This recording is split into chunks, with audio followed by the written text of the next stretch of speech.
tracking that too. We will be, and chemical space is one of them, which is doing really well. In fact, specialty chemicals manufacturer Anupam Rasayan, that stock is in focus. It signed a letter of intent worth $61 million with a Japanese chemical company. To discuss this and more, we are joined by Vishal Thakkar, who's the deputy CFO at the company.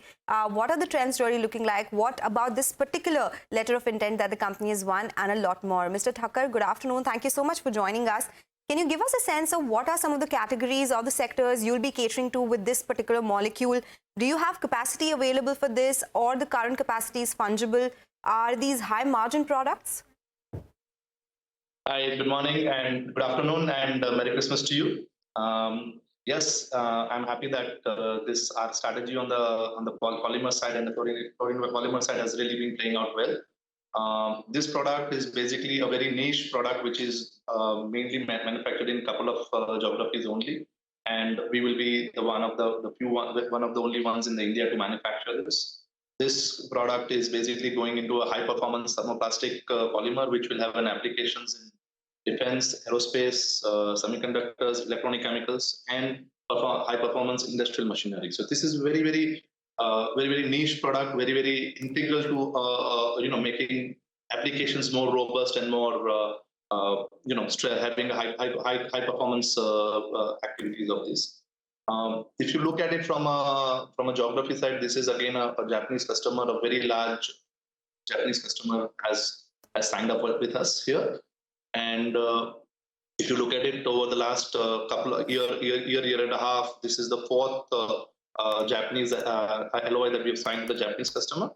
And in the polymer side, this is the fifth polymer that we have signed up. So if you look at it, these all products we have been manufactured, we have been developing it in our R&D pipeline for the last 4 to 5 years. And this is the kind of validation and the development process that is required for commercializing a product like this. This product we will be able to start commercializing it from this year itself.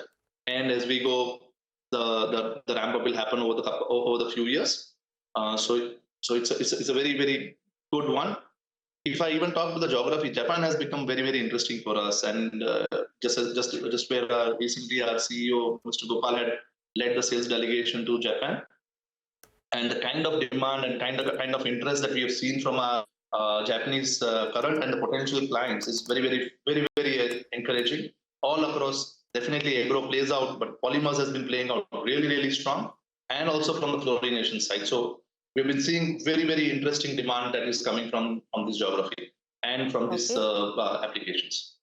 All right, that's very good to hear, Mr. Thakkar. But take us through some more details. So, like Sonal mentioned, what is the kind of margin that you will function in on this product? You said that the orders will start from this year itself, from 2024.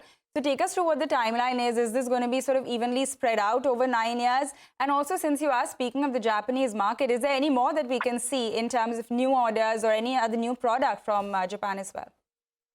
Okay, so let's start with the first, the margins. See, we are a CDMO player, as we have been mentioning, that we would try and keep ourselves in the band that we have been. And I think this will also be able to sustain, or it may do better, but I would want to just keep it at this level where we are, and I would keep it that we will be able to sustain our margins that we have been seeing in the past.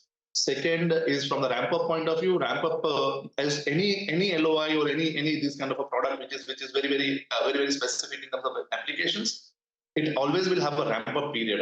I don't think that anyone would want to have the full volumes on the day one. So this will be ramping up over a period of time. If you look at the kind of demand of this product is, I think we have this quantity that we have signed is only a fraction of that, and at some point it may even expand from what we have said. But today, if you see, it's not.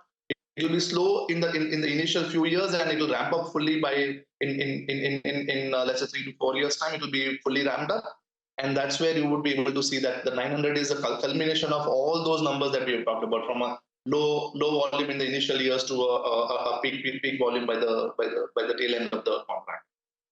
Mr. Thakkar, we are talking on a day when yes, please go ahead. No, please go ahead. No, go ahead, please. No, we are talking on a day when most of these chemical stocks are higher, after the weakness that we've seen. Wanted to understand what the industry is looking like right now. We spoke about a slowdown coming by, destocking issues as well. Do you think the worst is over and that is what the market is pricing in? What are the industry trends in domestic and export markets suggesting right now? Okay, first let me avoid answering for the quarter to quarter because we are at the end of the quarter. But let me give you a more structural or a more secular kind of a behavior. If you look at the secular kind of behavior, our experience, and I think I'll talk about the market as or the industry as well. But our experience, be it from Japan or even 2 months back when our CEO had gone to Americas as well, and especially the US, we have seen a very strong demand coming, interest coming up. And if you look at geographically and for the Indian industry, I would say that the demand coming from the US, Japan is going to be strong because the whole world is right now looking for an alternate supply chain, alternate sourcing solutions. So Japan, America, we see that it will come quicker, and then once the Europe becomes more stable in their own cost structures and all, the same will Europe will also continue to be a leading a counterparty to Indian suppliers. So to my mind, secularly it looks good. I would refrain from giving you for the few quarters for now, because let that happen in the quarter end results and then we talk about. But that's the story that we can see. Okay, and has there been any sort of improvement in the working capital issues as well? I think you were targeting around 200 days. So can you tell us, are we close to that? Have you seen an improvement from Q2? So we would see improvement, but I would answer this question in, let's say, 15 to 30 days time when we do our announcements of the quarter results, because we are pretty near. I'm practically into the silent period from then now. Not today, but in some time. So I would try to refrain from that.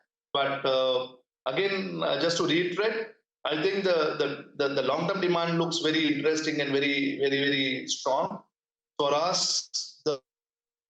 The whole strategy of polymers, the whole strategy of Japan and Europe as Japan and America as a new vector of growth is looking very strong. If you look at, we've set up an office in Japan. We have 3 people there and 4 people in India supplying to them. Supporting them. And even in the R&D, if you look at my 40% of our team is working to support the Japanese client. So quite a bit of the traction that we can see here. So we take that point. Last question before we let you go, a little short on time. We've been seeing a lot of disruptions when it comes to trade overseas. You have a big export chunk coming in as well. Have you seen an increase in freight rates, any disruption or delay in supplies? Is that something the industry is seeing as well? So some bit of it you will always see, but if you really look at it, is it really making much of a difference to us? As of now, I would say that as of now it is not making too much of a difference to us. But yeah, there is a bit of an effort to be made to work these things out. But as of now, I would not suggest that there is anything very significant to really talk about. So, Mr. Thakkar, just to follow up, because we wanted to understand the industry trends, there's been no change in freight rates so far. There's been no disruption in supply as well. We're trying to understand the export perspective. Yeah, so export perspective, yes. See, there is a bit of a slowness that we have seen in the Europe, and I'm talking industry, not Anupam specifically. So what we have been seeing is that yes, Europe has been a little slower than what we had been expecting. But I think the other geographies, because of the move towards India as a preferred destination, is also helping. There is a counterbalance between the slowness in the demand versus the preference of India as a preferred supplier. So there is a combination which is playing out, and for various companies, it is playing out in that manner. Either some are saying a net positive, some are saying a net negative. But on a long-term basis, I think none of us are seeing something very. It is only all of us are seeing very positive outcomes. And if you look at the kind of capital deployment and commitments that each of us have made, I think it's a testament of the confidence in the demand that we are seeing over the next near to medium term, I would say. All right, Mr. Thakkar, we will leave it at that today, but thank you very much for joining us and taking us through the details of this new order as well and how you're looking at things. And we do hope to have you back on once the Q3 results are out so that we can pose all of these questions to you once again. We're going to get into a short break now, but on the other side, we're going to talk about the markets, which are holding up very well. It's a 100-point gain on the index. Shrikant Chauhan from Kotak Securities will also join in. We'll bring you some fresh trading ideas as well. Stay with us.